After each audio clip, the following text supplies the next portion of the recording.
Hello there! Welcome to Skeleton Key Productions. I'm current host Kokon. Let's get into the video.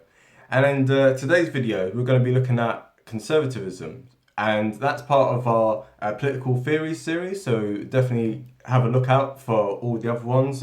Previously, we've touched on liberalism. Next video, we're going to be going over socialism, and we're going to go through all the different political ideologies. So definitely stay tuned for that. But in order to do that, in order to help the channel out, what you need to do, just subscribe, okay? If you're already subscribed, then like. If you've not subscribed, then like, but just do me a favor. As I've said before, it takes a long time to put these videos together. Just take the time and subscribe, please. And also as well, for the people who have been nagging me about the background, yes, I am aware that there's holes in the thing, like there's, the paint has come off from where we've had like blue tack and stuff. So I have tried to paint over these things. I'll put a few more layers over it. So hopefully over time you guys will see a bit of an improvement on it and stuff, right? So yeah, I tend to really focus on the quality of what I'm saying, but a lot of people are visual learners, let's say. So a lot of people get distracted by spending more time looking at spots on the wall than they are on actually what I'm saying. But if you want to get distracted by something, rather than looking at that, which is ugly, you could just look at my beautiful face and just get lost in those dreamy eyes. Anyway, back to the video. So in the last video, we spoke about liberalism, and we spoke about it being in the quote-unquote centre of the political spectrum. However, conservatism is usually defined as being on the right of the political spectrum. But what does it really mean to be conservative? Now, this is where when we talk about political ideologies, we have a rough idea of what conservatism means. But in reality, it's the only political theory which isn't really a theory. It's the only ideology which isn't really an ideology. And what I mean by that is, if we think about conservatism, compared to, conservatism evolves over time, which if one looks at the definition, you might see as being contradictory, right? So the definition of conservatism is someone who, a belief in either being reactionary, so, just being against progress for progress' sake, or someone who is more inclined towards slow and steady progress, right? As opposed to very rapid progress. So if we think about this is why what it means to be a conservative today is very different from what it meant to be a conservative a few years ago. And certainly in the future, it will mean a very different thing as well. So this is some of the things we're going to look at in this video and really get to grips with what it means to be a conservative, and also to bear in mind that from one country to the next, conservatism means very different things. An American conservative will have very different general things that they will believe in compared to a British conservative or a French conservative or an Iranian conservative, etc., right? So we have to really bear this in mind when we talk about such a broad term and what it actually means for us here today. So Quentin Hogg, who was the Conservative Party chairman here in Britain in 1959, came up with a quote which I think pretty pretty decently summarizes conservatism. But it's quite a long quote, so you have to forgive me for reading it, because me small brain, so I can't remember everything, right? Conservatism is not so much a philosophy as an attitude, a constant force performing a timeless function in the development of a free society, and corresponding to a deep and permanent requirement of human nature itself. So within that rather eloquent definition of it, we can see part of the definition that we said before, in terms of it's a belief in retaining what is good about society, but analyzing things slowly, really being skeptical. I think that's probably the best way of looking at conservatism. Is basically anytime something is new, anytime someone presents a utopian solution to something, yeah, anytime someone comes with a big idea, the job of a conservative is just to really be skeptical of that and really to be like, I don't think that's going to work. And what they're basing that off of is a thing of, I think, inbuilt within all human, within all kind of human nature and all animal nature, etc., right? There is a high premium for being conservative, right? So if you imagine like a caveman, right, going out into the forest, right, and he's picking berries, right? Now, he knows that certain berries will poison him and other ones will not. So when he comes across a brand new berry that he's never seen before, his instinct will be to say, that's probably dangerous, that's probably going to kill me, so I'm going to be skeptical towards that, right? And so, whereas a more liberally minded person might be like, hey, it's a new berry, like, oh, that might taste really nice, right? Like, let's see how that goes, right? So, within human society, we do need a kind of balance between liberalism and conservatism, because if we just had pure conservatism, then we'd never experiment, we'd never try anything new, right? The conservative mind is not a very creative mind. At the same time, we have with the liberals, if we have a society that's just too liberal and just trying new things all the time, we end up losing a lot of the knowledge we already have, right? And we end up risking what we have for the pursuit of what is new, just because it's new, right? So the way to kind of think about a harmonious society would be for the liberal to try that berry, hopefully not die, and then for him to then tell the conservative, hey, this berry not only won't kill you, but it actually tastes good, right? And the conservative would be like, okay, cool. So it seems to be working, right? Let's introduce that into our diet, right? This new berry is fine. However, if the liberal eats that berry and then dies, well, the conservative would be like, well, I told you so. So that's the way to like think of conservatism, right? So sometimes people critique conservatism for moving too slow on certain issues, and especially when we think about a society constantly progressing with more and more freedoms, with more and more access to different, broaden the amount of freedoms that people have and stuff, right?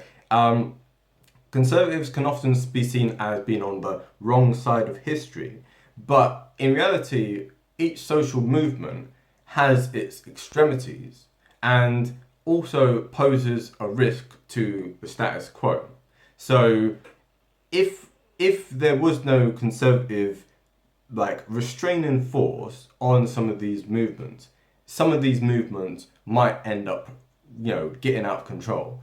And this will lead on to what we can define as kind of being the original intellectual thinker behind modern day conservatism within English speaking, within a liberal society, right? And this is where we get onto history of Edmund Burke and the French Revolution. So picture this, right? It's the time of the French Revolution. So you're talking 1789 to about 1792, right?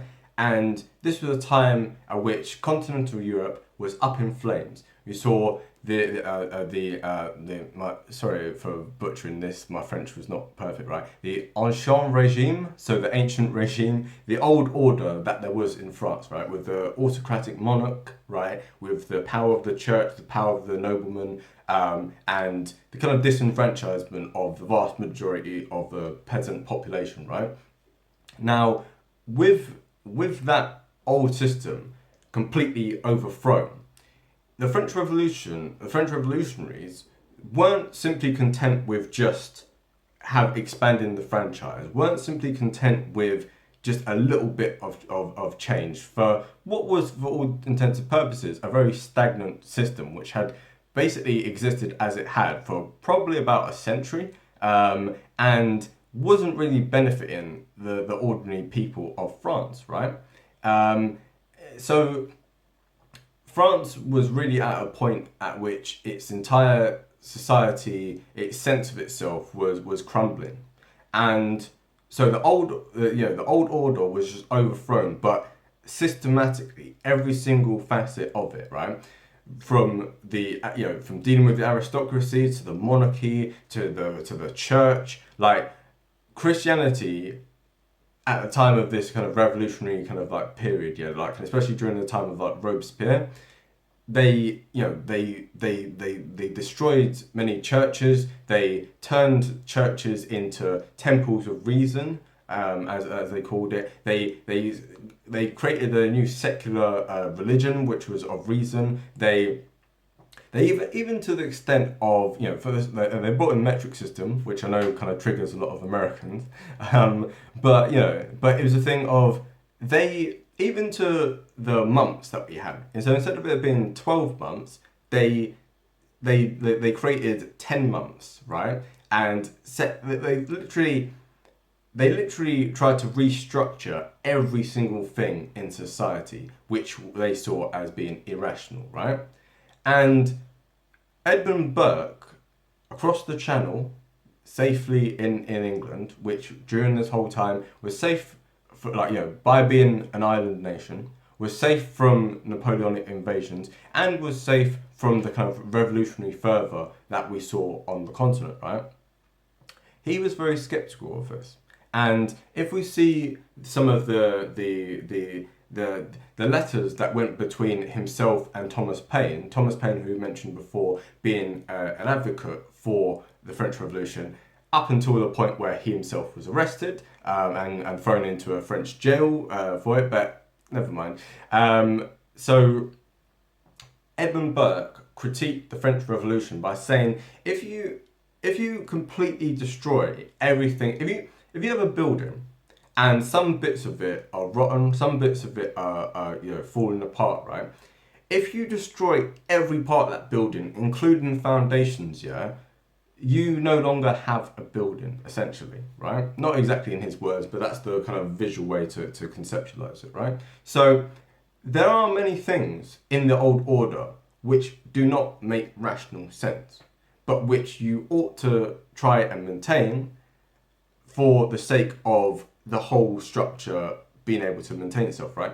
So if we think, for instance, and this is the point that Stephen Fry has made with regard to constitutional monarchies, right? So the purely rational perspective, when we look at monarchies, for instance, is to say that they are, why is one person, able to live in mansions and being people kneeling and curtsying towards them, and then their face being on money, and why, who is this random person, and why is this person held in such high regard? At the same time, if we look today at some of the most progressive societies, the most egalitarian societies, the societies where the freedom of people are really kind of like guaranteed and stuff, right? They also happen to predominantly be in constitutional monarchies, whether we think of England, whether we think of Sweden, whether we think of Denmark, we think of Holland, we think of Norway, we think of Japan, right? So we're not obviously talking about absolute monarchs here, right? And not to completely get rid of the entire idea of republic, because obviously most countries in the world are republics, and there's some utility in having a republic, but we can't assume that simply by erasing the old order, by simply erasing that which is irrational, that all of a sudden our society will leap forward into utopia, right? And this is essentially the vibe that Edmund Burke was talking about. So he kind of was saying, if we need to make changes to the old order, we need to think very carefully about what those changes are, how far we pursue them, and what some of the consequences to us doing those things are. So what we can think about in terms of what actually unifies conservatives, beyond this kind of general attitude, what else can kind of unify conservative movement? Because just being slightly hostile to utopian ideas is okay, but is there anything else? Well, we can think about when we think about certain ideas as being liberal or conservative, right? We tend to get a rough idea of what those ideas are. So, for instance, if people are socially conservative, then they will tend to be more kind of like family values. They'll tend to be more liberal, religiously orientated. They'll tend to be opposed to certain things, right? They'll, they'll be basically opposed to kind of like the liberal consensus that we see in the Western world today. At the same time, there are many conservatives who hold very socially liberal positions, yeah, whether it's on immigration or like kind of or sexual relationships or any kind of things like that, right? So, and again, different places, different times, what is classed as being socially conservative, right, is very different. So, for instance, there are many socially conservative people today who will not have the same views that people would have had in the 1950s or 60s, right? People in the 1950s and 60s, many conservatives there were opposed to things like interracial marriage. They were opposed to things like gay rights at all. They believed that the role of women were to be like housewives and not to go outside the home and stuff, right? And there's still elements of that. There's still people in society who do hold those views, and they're entitled to believe whatever they want. It is, after all, a free society, whether one agrees with it or not. But most conservative minded people today do not hold those views, and no doubt somewhere in the future, views which most conservatives will be completely hostile to today, they may over time change their views on those issues. So it seems to me that another thing that seems to unite conservatives, generally speaking, is a sort of love of patriotism, right? So a love for one's country. And the only real contentions that one sees within the conservative movement that are really fundamental. So there's an element to which people will debate economic issues, right? So you'll have some people who are more kind of economically liberal in the sense of being more like free markets and stuff. And then you have people who are more Keynesian, like more kind of like, people like Margaret Thatcher would have referred to as being wet, right? So if we think about leading conservative thinkers, and politicians throughout the last 200 years, you think about people like Disraeli, think about people like Churchill, Harold Macmillan, Calvin Coolidge, Ronald Reagan, Richard Nixon, like Donald Trump, Boris Johnson, right? So if we look at those leaders, right, we can see that actually there's quite a broad range of political ideas, both on economic terms and on social terms, right, which are very different from one another. So other than a kind of love for patriotism and this kind of general skepticism for utopian ideas, there's not a whole lot that unites them. At the same time, there are very few issues within any kind of conservative party that really divides them. So a lot of times on the political left, people tend to have very contentious arguments about many issues, whereas more conservative-minded parties, such as the Conservatives here and the Republican Party, they tend to be relatively united, right? And part of this unity is why, for instance, the Conservative and Unionist Party, founded in 1834, is the most successful political party. It's the oldest and most successful political party anywhere in a democratic society. Because, for instance, in the last 100 years, I believe it's something akin to 2/3 of that time, roughly, being, Britain being run by Conservatives. So if you look at all the years when Labour were in government over the last 200 years, and you look at all the times when the Conservative Party has been in government, it's roughly around a thing of roughly about 70 years thereabouts where the Conservative Party has been in government, whereas it's only been about 30 for the Labour Party, right? So it's part of this unity, part of this holding together of people who have slightly different views on certain things here, but are united in this kind of opposition to utopian ideas, that actually does hold quite a lot of political sway. So even though people might not necessarily agree on a lot of things, because they're able to have this general attitude, it allows them to kind of like coalesce in this kind of like coalition when it comes to election time, right? And in recent times, the only major issues that we tend to find within the conservative movement, and one can see these most clearly in the election of Donald Trump and in the Brexit vote in Britain, is the debate about what patriotism ought to be defined as, right? So, on the one hand, we have people who are more, don't want to kind of necessarily say the word globalist yet, but like kind of more globalist for lack of a better word, right? And these people who, these people basically believe that that Britain or America are more powerful as members of multinational organizations. They're more powerful when they exert their like kind of like their influence and project their power into foreign countries through military intervention, through foreign aid, etc., right? And these people don't tend to have that big of a view on borders. They tend to be like, well, capital and goods and everything can flow between borders, so why not people, right?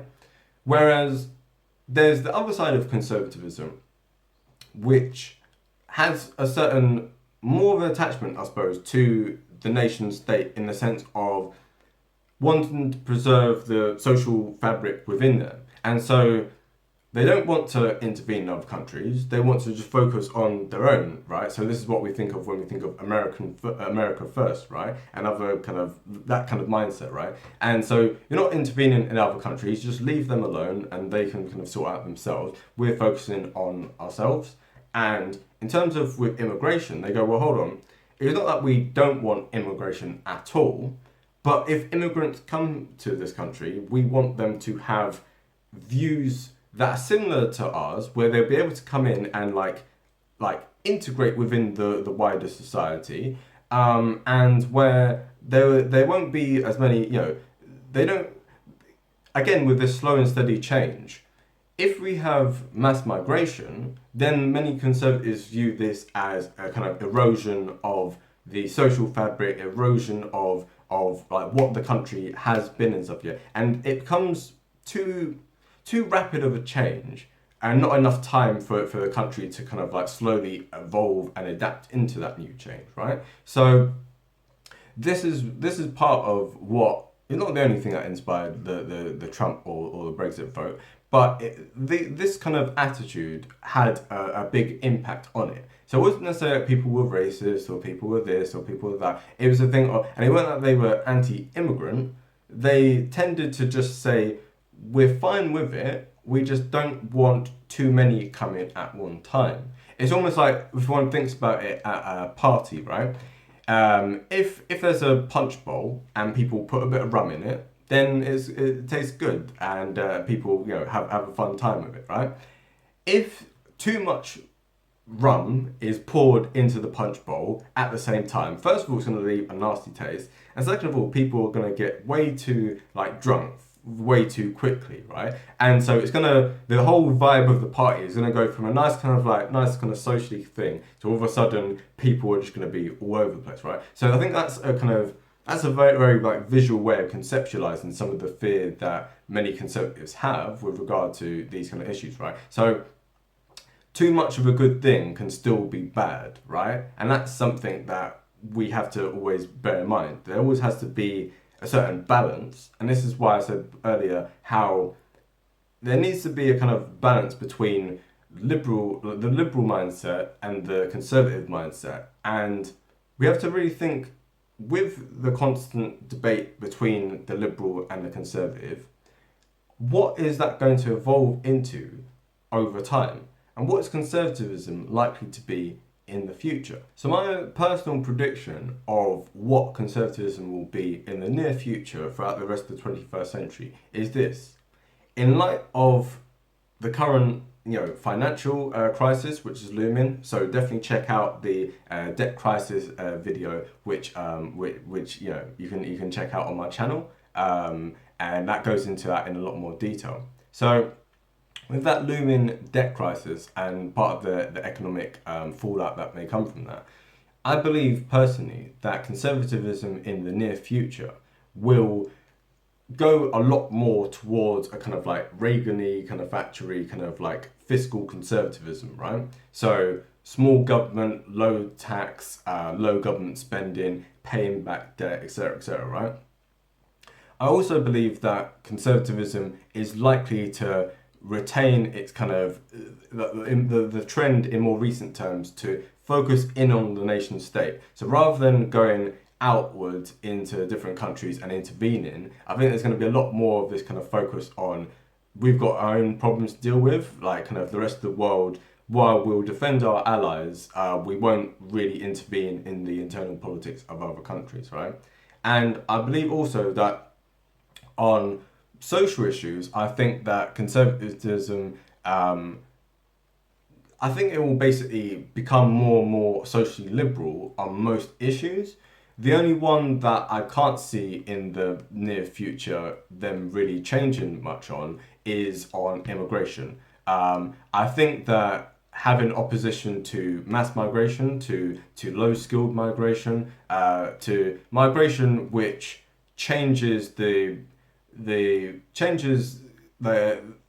changes the kind of like cultural fabric of the country, if that makes sense. Like kind of like like I think conservative movement will kind of still want to retain this idea of being American or being British, but I think that for electoral sake, because of the change in demographics in each of these countries, I think that conservatism, as it has done many times before, is going to have to evolve, and it's going to have to become more multicultural, and appeal to a broader, like a more diverse like group of the electorate, because current conservative parties appealing largely to like straight white men isn't really going to be enough to actually win it. And I know that, for instance, there are many minorities, there are, you know, like kind of like there are, you know, who do vote for Conservative Party. What I'm saying is that the Conservative Party or the Republican Party is going to have to gain more of those kind of votes in future, and actually going to have to actively appeal to these voters in future if they want any kind of chance of winning like kind of electorally in the future. So I think these are really things that over time, this is where I predict the conservative movement will go. At the same time, if you look at this video in 20 years time and be like, Kwame, you got this completely wrong, you don't know what you're talking about. Well, sorry, hindsight is great, but you need to be in the future to have that hindsight in the first place, right? This is just my humble predictions, and I think looking at current trends, I don't think it's an unreasonable prediction to make. So I just want to finish off the video by talking about 3 questions which Thomas Sowell came up with. Thomas Sowell is a very famous economist, political thinker who's written many books, who also is African American. So again, in terms of thinking about not every single conservative fits a certain definition and a certain like small box. But anyway, the 3 questions that he had was this: compared to what, at what cost, and what hard evidence do you have?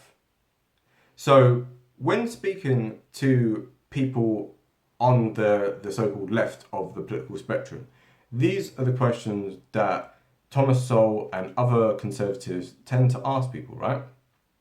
Say you come up with a brand new idea and go, right, and you say, oh, well, we need to completely upend society, we need to do this radical thing, etc., right? The conservative mindset will say, well, it might be bad, but compared to what? So if our society, for instance, has poverty, if our society has racism, has this, has that, it has etc., compared to what? Compared to what other societies, both now and in the past, are we really comparing us to? Or are we comparing are we comparing the flaws within our society to a utopia? Are we comparing it to a Garden of Eden? Yeah, are we comparing it to some idealistic kind of perfect world, right? Or are we comparing it to the real world and to other places and other societies? And in that broader context, are we doing such a bad job? With regard to the next question, more liberally minded people will say, well, we should do X, Y, Z, even if it costs however much or whatever it is, let's just do it, right? And the conservative will say, at what cost? And this both means, in financial terms, but also in social terms, right? So what is the cost of doing X, Y, Z, right? So, for instance, a lot of conservatives were very skeptical around the time of the debates, for instance, around gay marriage. A lot of conservatives were very skeptical. They thought, well, we're changing. There's never been a change to this, to the institution of marriage like this. So, what might happen? Like there might be, the whole society might break down and stuff, right? But those views, obviously, now we look back and think that was really, really silly. Like that was obviously society wasn't going to collapse because it allowed gay people to get married. At the same time, it's a thing of if we look back to the time of Edmund Burke, what was the cost of letting the French revolutionaries completely do whatever they wanted, right? We saw the complete collapse of French society. We saw the terror where many people were getting guillotined, including in the end Robespierre himself. So the main revolutionary himself was executed, and what ended up arising out of that ended up being the tyranny of Napoleon, and this man rampaged around the whole of Europe, trying to conquer the whole world, right? So letting big ideas run amok also poses a potential cost, and so we also have to really think about every single thing we do. What might be the cost of doing that? And then finally, with a final question, when he said, when you're suggesting these things, right? You say, what hard evidence do you have to support your statements, to support your theories, right? So oftentimes people will pick a certain bit of data and they'll run with that, right? But they won't take in consideration other data that contradicts that, right? So, for instance, lots of people have, it's become a bit of like social media joke at this point, in terms of alternative facts, right? At the same time, there is an element to which there are facts and then there are alternative facts, in the sense of, what I mean by this is there are some facts which you will listen to depending on the source, and there's other facts which you will be skeptical of. And both of them are facts, right? Let's not get confused. There are some things which are facts, and there are some things which are also facts, right? But those two things do not fit neatly within a thing together. So, and they overlap and they contradict a little bit. And this is not to talk about things that are completely fake, like completely conspiracy theory, the Earth is flat. Sorry, flat earthers, don't sue me, right? But there's certain elements to which two things can be true at the same time, and there seems to be some level of overlap, right? So if you're only taking into consideration the thing that already speaks to your worldview, and you're completely ignoring everything else, right, that might contradict it, it's also a thing of what hard evidence you have. Have you looked at all of the evidence? Have you looked at things that you agree with and things that you disagree with, and then weighed it up in its totality and thought, there's some good points with this, and there's obviously I prefer this, but let's pay the devil let's pay the devil his dues, right? And actually let's think, what things do I have to question about my own views, and what things can I borrow from my opposing and my the views of my opposition, right? And to get carried away with things, to kind of basically ignore these kind of, for lack of a better word, alternative facts which you kind of like dismiss and disagree with and stuff, right? Means that you're only getting one side of the story. So when we say what hard, when they say what hard evidence you have to support those views, if you're only looking at one select part of the evidence, you don't really have hard evidence to back up your statement. And if you look at both views and take it all in and then say something, it may be leaning more one way or another way, but at least you then have some level of hard evidence where you've taken consideration your critics and you've tried, and it's still, your idea has still stood the test of those criticisms, right? And you have counters to those criticisms. So this strengthens arguments, right? And so the final thoughts with this video are this, right? It's really important for us to listen to views both that we, both views that we agree with and views that we disagree with, right? And we have to, as I say, pay the devil its due.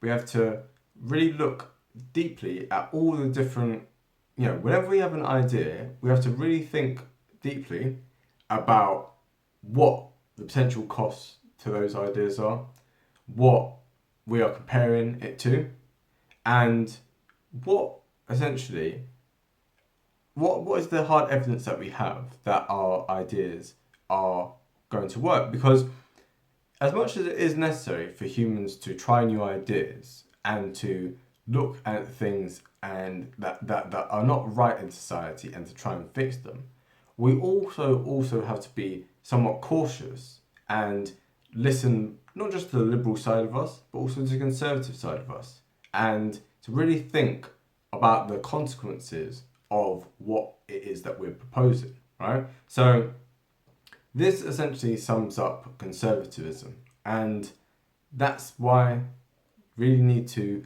like and subscribe and, comment. My stomach's quite hungry now. That was distracting.